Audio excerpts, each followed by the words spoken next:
Now, how about them damn Celtics? And we are back with another episode of How About Them Celtics. Sam and I are here recording on Sunday, January 5th, after the Celtics 105-92 loss to the Oklahoma City Thunder. 3-game winning streak snapped by the hottest team in basketball, who have now won 15 games in a row. Celtics couldn't get the job done. The first game lost of 2025. So this is a really funny game because the Celtics actually had a lot of flashes of silver lining in this game. For those of you that watched the games in December and were pissed because they were not getting stops, this game they only gave up 105 points to one of the best teams in the NBA. Did they give up a lot of points when they were trying to come back? Yes, they did. But at the same time, there was a lot of positives. I think this might have been the best Kristaps game that we've seen so far. I think he was really impactful. The box score might tell you that he didn't shoot the most efficient, but overall, I thought he made a decent impact. He did a good job of hitting the glass, making the hustle plays. It was a fun watch on his part. We got the inverse Jaylen Brown game from Christmas, where he was excellent in the first half and nothing in the second half. Literally, I don't think he had a single stat except for turnovers. And overall, you got a really good look at OKC, who is a good team.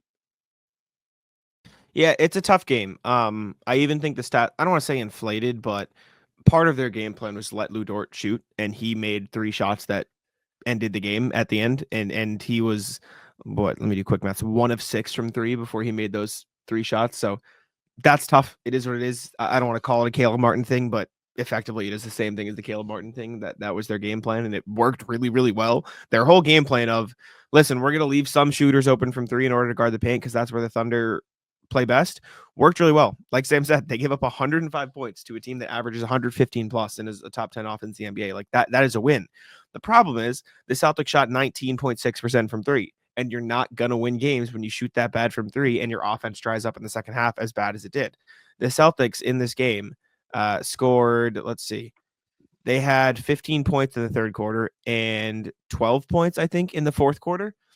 You're not going to win basketball games when your offense is that bad, right? 27 second half points is not good enough. Point blank period. There's no other way around it. Did the defense look weird at times? Yeah, it was weird to see some guys open from 3. But that's how the Celtics play defense. They play the math game. But when your offense doesn't make any shots, you're not going to be able to win the math game. It's really as simple as that for me.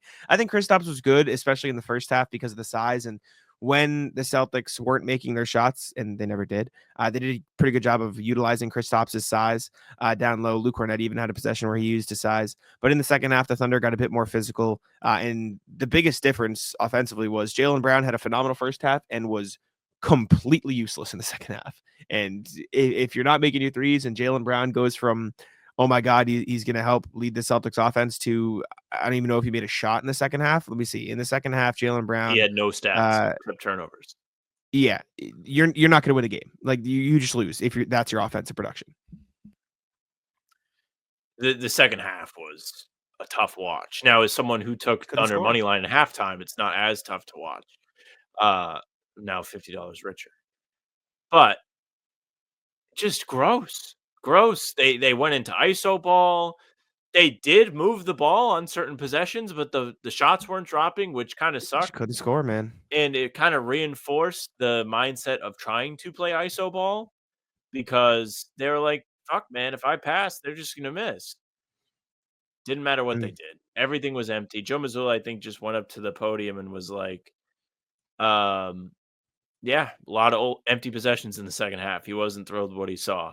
And there really were. I don't think I've seen a Missoula Celtics team be this cold. I think it's tough. Oh, sorry. You got me. Yeah, man. Like, I didn't think it was that bad. I think definitely there were some ISO possessions, Jayson and Jaylen in particular, in the second half where it was tough. I think a lot of them came at the end of the game where it was like, okay, it's so clear. No one has anything going. Let me try to do something.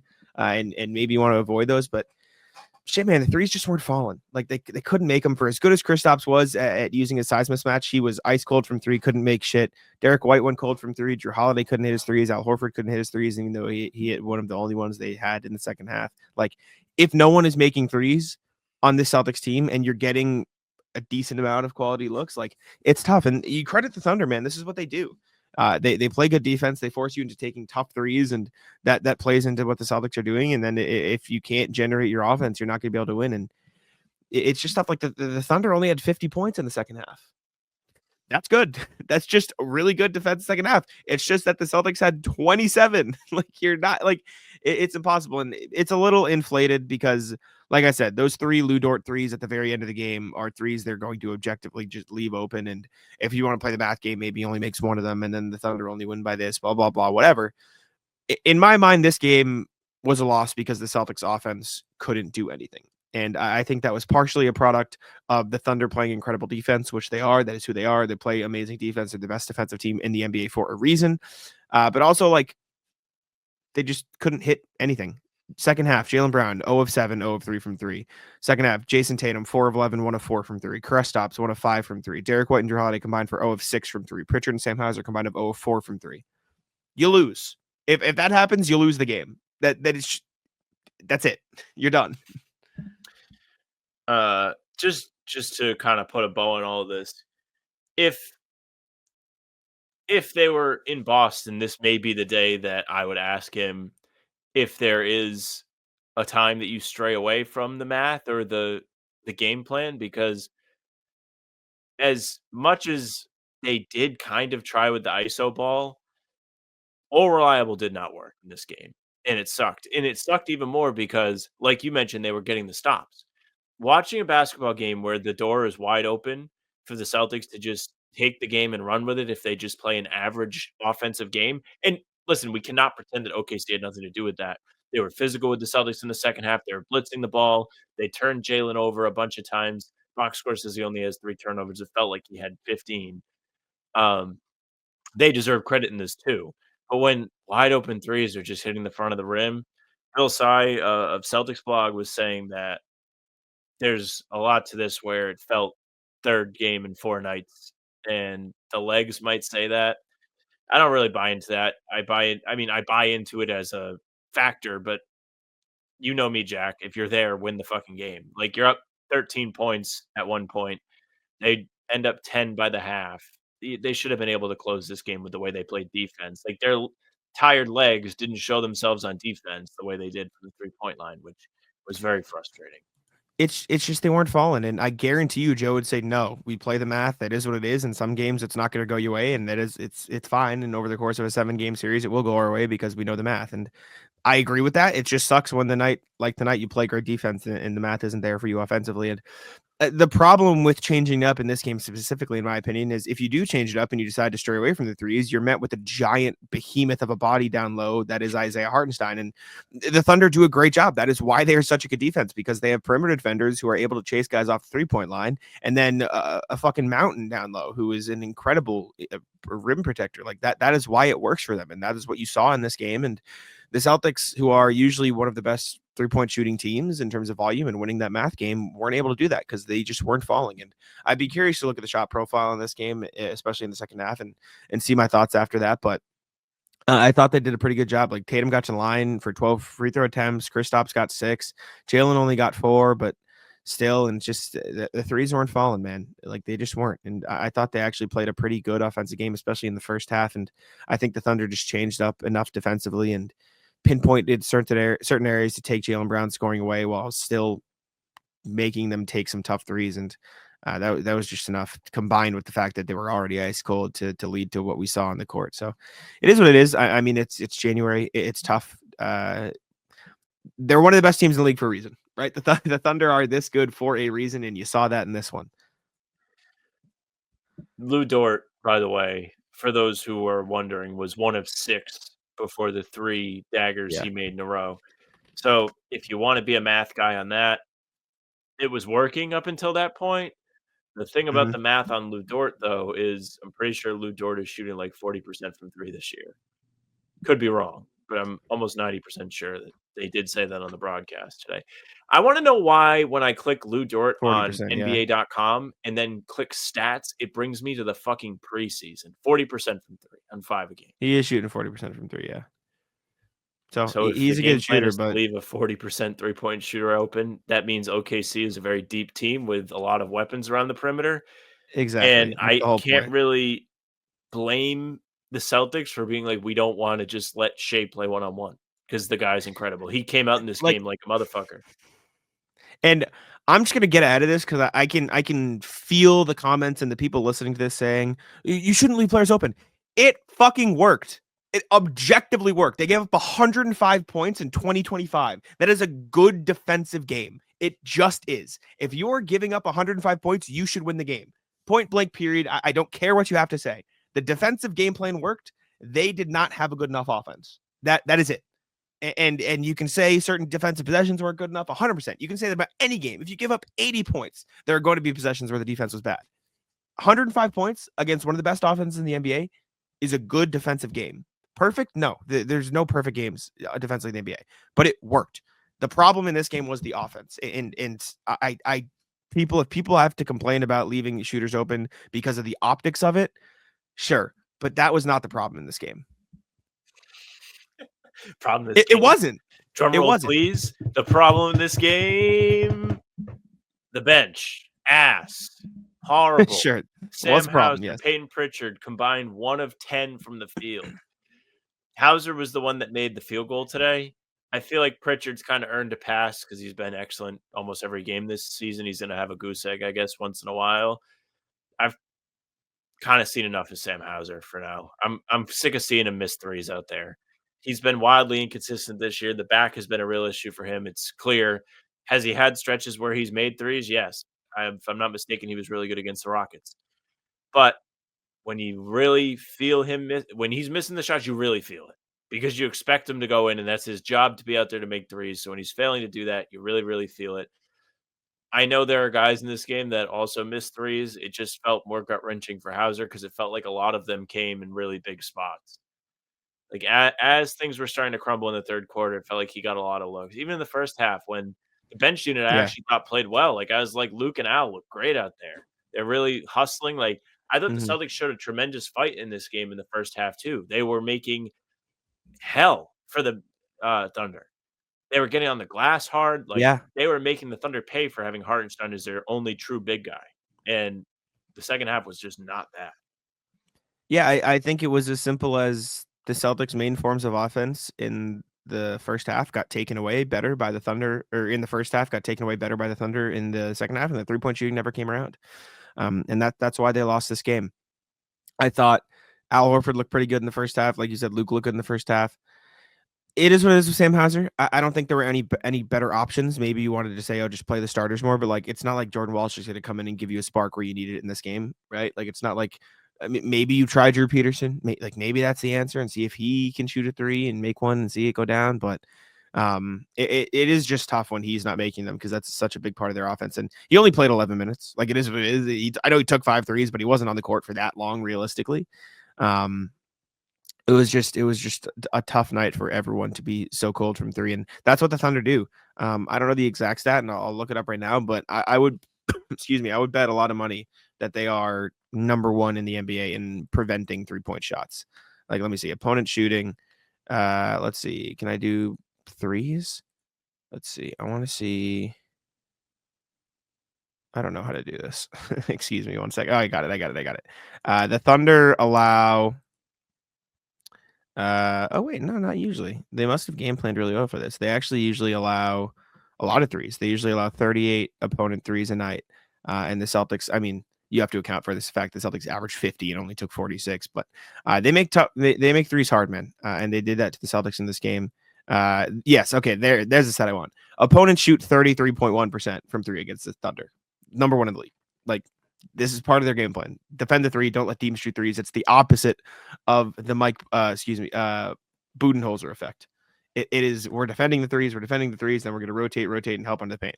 And it worked. And the Celtics lost because they didn't shoot well enough from 3. And I thought they got some good looks. I thought they got some looks that maybe were a little bit more forced. And I think you see that throughout the course of any Celtics heavy 3-point shooting game. But tonight, the open ones weren't falling either. And it's not going to be an easy night to win when that happens. To your point, Jack, OKC being a good rotating team says a lot about the way they play into their weakness of not really being a big team. they take all their small guys and say, all right, you guys are really fast, so just rotate. And it worked. The Celtics, they were able to create good 3-point looks. There's no disputing that. They didn't make them. Yeah. But there was a lot of times where OKC made great closeouts on looks where the Celtics would usually be wide open. Yeah. Yeah, no, they 100% deserve credit for that. We can go through some players. Like I said, Jaylen had a phenomenal first half, but he was borderline damaging in the second half. Like I had him as a stud in the first half. I had it all written down and I deleted it, put Tatum instead, who I don't think was incredible, but I thought he was good enough to where I was like, all right, I'm going to make Jayson Tatum the stud in this game because he was at least relatively efficient. Jaylen Brown had an awesome first half and then was really, really, really bad in the second half. It's just so funny. Like his first half was so good that you would look at the box score and be like, actually, he was more efficient than Jayson. He shot 42% from the field instead of 41. Second half says otherwise. Just an over. Joe Mazzulla talked about that after the game. He said, well, they put Lou Dort on him. That might have had something to do with it. And it does. Like Lou Dort is just a fucking brick of a dude. He's massive. He's tough to deal with. But that Jaylen second half was tough because OKC exposed him as a ball handler. It felt like that Miami Game 7 all over again. People on Twitter are going to love talking about the left hand. It felt like he lost dribbling to his left several times. Yes. You just couldn't trust him with the basketball in the second half, and that was tough. That was rough. And to be perfectly clear, I put Tatum as a stud in my article. I don't think he was amazing. I just think he was good enough in the second half to where or throughout the game to where I felt fine putting him there because offensively, no one really had it in this game. Drew Holiday and Derek White I thought were pretty good. I thought outside of the shooting, they played pretty good games. Drew Holiday had 8 rebounds, 6 assists. Derek White had 4 and 3 blocks. So I thought they had pretty good two-way impacts, especially in that first half. It's just the box score would have you thinking they played bad because they couldn't hit anything, but nobody could. It was just a team-wide thing. How did Jaylen Brown score 21 in the first half and 0 in the second half? Mark Dagnall, we moved Lou Dort onto him. Both sides are saying. Lou Dort, man, he's good. They're a great defensive team for a reason. Like you see it in the way they play, and the way they rotate, and the way they do everything together. Anybody else we need to talk about? Kristaps, we talked about sort of early on. I thought he was pretty good, especially the first half. But once they started being a bit more physical down low, they fucked it up, or they mucked it up, I should say.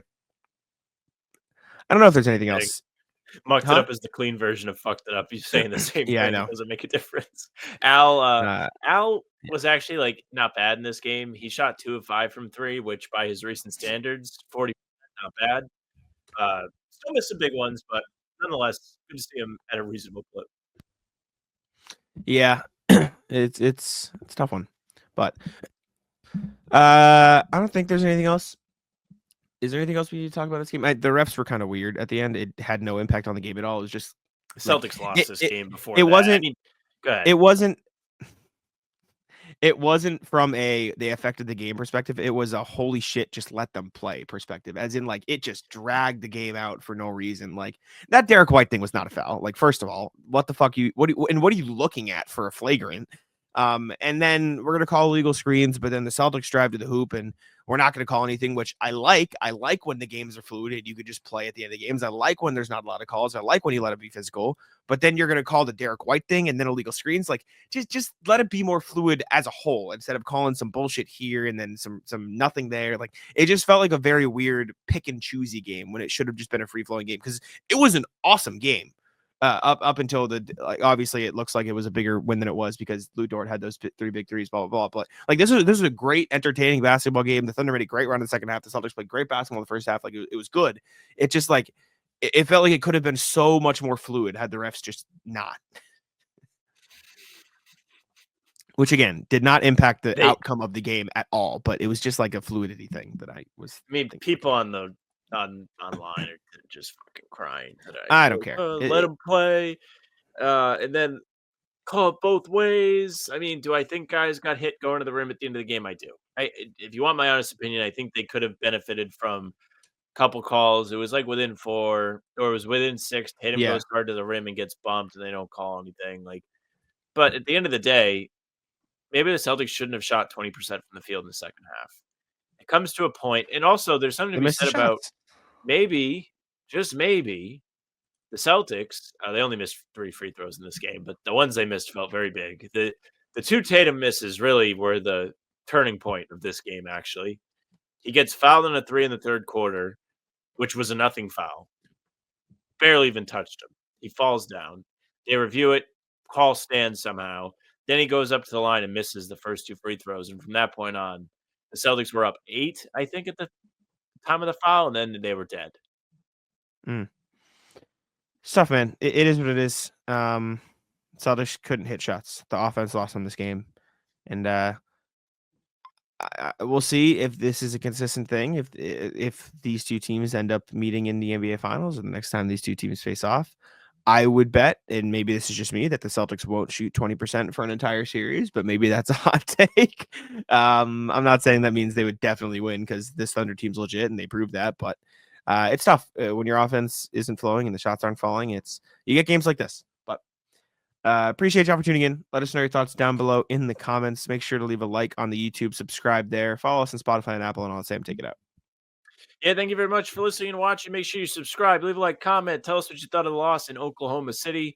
You can also hit the bell because we're here every single day with new content. Full pods drop Tuesday, Thursday, Sunday. Game recaps are up the morning after each game, and other videos are on the channel in between to keep you up to date with all things Celtics. You can find us on Spotify and Apple as well. All pods and recaps are up there for you, so you can give us a follow, and they will go right into your feed. Leave a 5-star review. We'd appreciate that very, very much. It helps us reach more and more people. You can email us, hbtcpod@gmail.com. You know you got something to say about what happened today. Get them in, hbtcpod@gmail.com. Our socials are at How About Them C's for Twitter, Instagram, and TikTok. Facebook's just the name of the podcast. All streams are there. They're on YouTube. They're on Twitter. Jack's Twitter's at JacksMonNBA. Mine's at Samuel France NBA. That's it for us.